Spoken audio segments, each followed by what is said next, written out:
So this question says that we have a person on a swing, and when they sit still on the swing, they oscillate back and forth at some natural frequency. So I have a person sitting on a swing, and they're holding on, and they're swinging back and forth at some frequency, F initial. Now what we're going to do is this person's going to stand up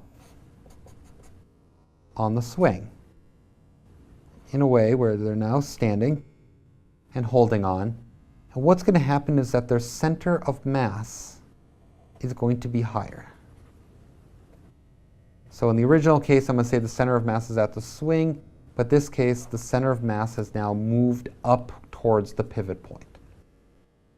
And it says that instead, the person stands on the swing such that her center of mass is always directly between her feet and the pivot, or is directly between the two.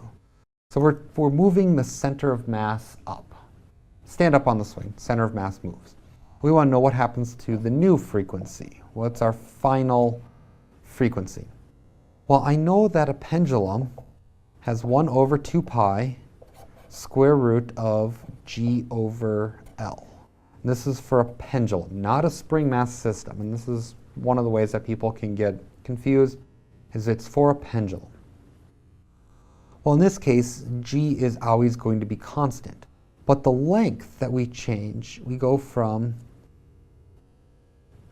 the length is given by the axis of rotation to where our center of mass is. So in the second case, our length is smaller. Our new length is a smaller length, which means that this length gets smaller, this number gets larger. So the new natural frequency is greater than the original. So F final is greater than F initial because L final is smaller than L initial. The center of mass moves. If I move it up, you can actually see what I'm writing.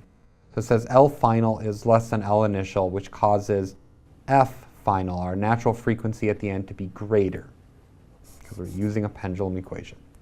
And this makes sense. If we actually think about this, I always like to go back to grandfather clocks and cuckoo clocks. Cuckoo clocks have small little pendulums on it. Their mass, the center of mass is very short, so they click at 1 second.